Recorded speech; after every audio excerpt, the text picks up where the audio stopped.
It was an amazing summer day. Not because it was warm and sunny outside, but because it was the weekend. The Robbins could spend the day together. Brian, Carol, and their 4-year-old son Steven slept well, had breakfast, and went to the mall. After shopping a little, they went to the grocery store to get food for the week. After they got home, Brian took Steven for a walk, which made Carol very happy. She rarely had time alone. Steven was very active, always needing attention, so he occupied all her free time. She turned on her favorite song, sang and danced, then went to the kitchen and thought about what delicious meal she would make her favorite men for dinner. Several hours flew by unnoticed. When Carol had finished setting the table, Carol always made big meals on the weekends when the whole family was together, Brian came into the kitchen. He quietly walked up behind her, hugged her, and kissed her neck. Carol felt ticklish, spun around, kissed her husband, and said, "Dinner's ready. Wash your hands and take a seat." "It smells amazing. I bet it'll be wonderful like it always is," Brian said, hugging and kissing his wife. He often joked that he only married Carol for her cooking, and also said she probably put some potion in her food to keep him close. Otherwise, how else could you explain why he was still crazy for her after 7 years of marriage? "Dear, I need to step out for a few minutes. It's work. Our client called. They have a problem with the system, and I need to go take a look. Emergency calls on the weekend pay well, and extra money doesn't hurt. Eat without me. I'm not sure when I'll be back." Carol stopped smiling. She looked at him sadly and said, "Again, you still won't make all the money in the world." Carol got him food to go and walked him to the door. Brian hugged and kissed her again and left. Carol took a breath. Her husband had a well-paying job that he liked. Brian earned all the money in the family. That didn't make them rich, but they could pay for everything they needed and save a decent amount. But he had to work a ton, with calls in the evenings and on weekends. Carol got angry sometimes. She understood, of course, but she missed her husband. So when they could spend the whole day together, she was happy beyond belief. She had dinner with her son, then they played a bit before Carol picked Steven up and took him to bed. She read him a story, but noticed he wasn't asleep. Carol lay next to him and rubbed his head. She asked, "Would you like to tell how your walk with Dad went today?" Carol remembered she hadn't asked them what they'd done or where they went when they came home. "It was great. I liked it. We went to my aunt and I played with the dog. Its name is Moon." "Aunt? What aunt?" Carol asked, surprised. "I don't know. I hadn't met her before, but she was very nice and gave me candy." Carol was burning inside. She kept rubbing Steven's head but could hear how fast her heart was beating. "Steve, how long were you there?" "Really long. Moon got tired of playing and I got bored. Then she turned on some cartoons and gave me more candy." Carol imagined an image of what had happened. "Sweetie, do you know what your dad and she talked about or what they did?" she asked. "No, they were in another room and the door was closed, but Dad hugged her and said he'd be back," Steven said, falling asleep. Carol's mouth went dry. Her heart was jumping out of her chest and she had goosebumps. When she was sure her son was asleep, she went to the kitchen. She felt weak, like she was about to fall down. She drank some water and took a seat. She was furious and didn't understand what she was feeling. Pain, anger, and offense. How could he do this to me? To us? I trusted him. All these evening trips and weekend trips weren't for work? And where is he now? With her again? Why did he need more? And how did I not understand or not feel this? How could he bring our son into this?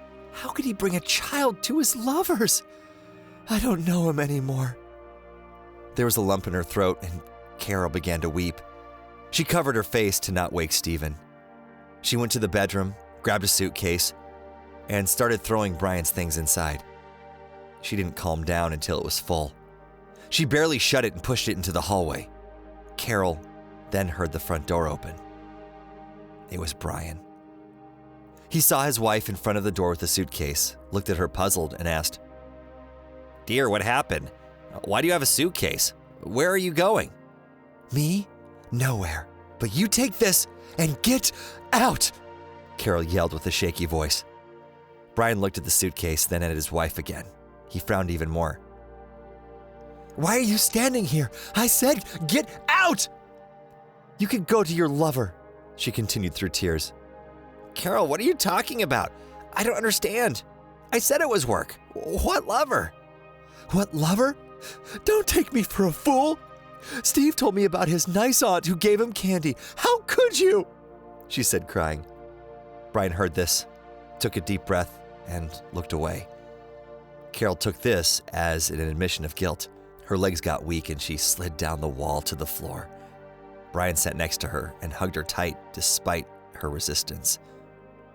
Carol screamed not to touch her and to get out, but Brian held tighter and said, I'll tell you everything.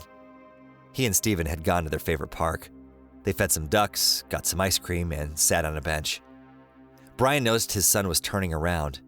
He also turned around and saw an old woman with many pigeons around her, tossing breadcrumbs to them on the next bench.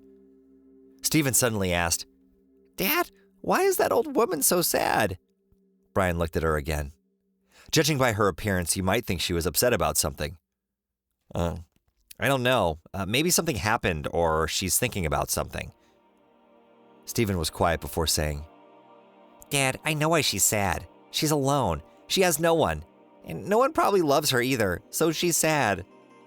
Stephen's words made Brian feel horrible inside. When you and your mom are old, you won't be alone. I'll be with you and I'll love you, so you'll never be sad.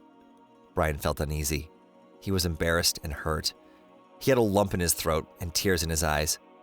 He was hit with a wave of memories of how he acted with his mother. She raised him alone and there was never enough money. When he was a teenager, he often got in trouble for wearing cheap clothes.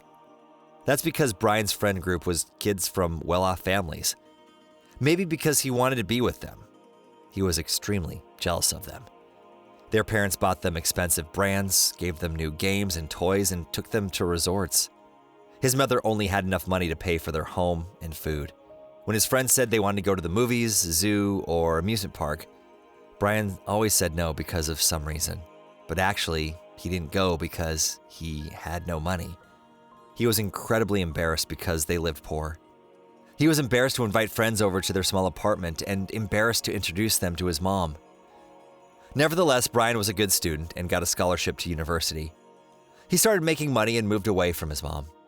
Even though he liked his new life, he was still terribly embarrassed of his past and still embarrassed of his mother. He hated her for growing up poor. He started talking to her less. He didn't respond to her messages or answer her calls when she called. He never called her himself. Brian just disappeared from her life. When he met Carol, he told her he had no one. Carol noticed that whenever she asked him about his family or childhood, Brian got anxious and always changed the topic. Carol didn't press. At first, Brian was embarrassed when Carol's mother gave a toast at their wedding with tears in her eyes. Brian then remembered his own mother, who he treated like a beggar. But even after that, he didn't do anything. He worked hard to give his wife and son the best, but didn't remember his mother. But now, after his son's words, he finally understood what he did and realized how wrong he was. He tossed his family out of his life just because she was poor. But she was an outstanding mother. She never yelled at him. She always tried to listen, and despite her son's behavior, she always tried to talk to him and give him love and affection. And now, with his own child, Brian finally understood that if his son did that to him, he wouldn't survive it. So he suggested to Stephen that they should go to his nice aunt's house. They went up to the apartment. Brian couldn't figure out what he should do. He didn't know if she still lived there and didn't know if she was still alive. His heart was heavy. Finally, he knocked. He could hear quiet steps behind the door, and it was opened by a gray-haired woman. She looked at him with wide eyes. It had been 10 years, but she recognized him immediately. She was silent and put her hands to her lips. Mom, it's me, and this is my son, Stephen. Brian didn't know what to say. He couldn't find the words. How could he justify what he had done to her? He couldn't. Mom, I'm so sorry. Hello, son. I've waited a long time for this. She looked at the boy and asked, Do you like candy? Come in, and I'll give you some. Almost nothing had changed in the apartment. Brian's room was completely untouched. Everything was how he left it all those years ago. With candy in one hand and a ball in the other, Stephen played with the dog. "Mom, I know I can't justify myself, and I don't deserve forgiveness, but please." She didn't let him talk. She hugged her son, her only son. Of course, she had forgiven him. How could a mother hold a grudge against her child? They sat and talked. Brian told her about his life. When he left, he hugged her and said he would come help her out. But she didn't need anything other than seeing her son and grandson. Brian finished his story, still holding Carol tight. "I'm sorry. I wanted to tell you, but I didn't know how. I was terribly embarrassed to suddenly say I have a mom who I didn't talk about and who I abandoned because I was an ungrateful young punk." Carol wasn't crying anymore. She hugged and kissed her husband. "The important thing is to be able to admit your mistakes. You'll fix it, and I'll help. Now everything will be different." It was the beginning of a new chapter in their life. A new, happier one.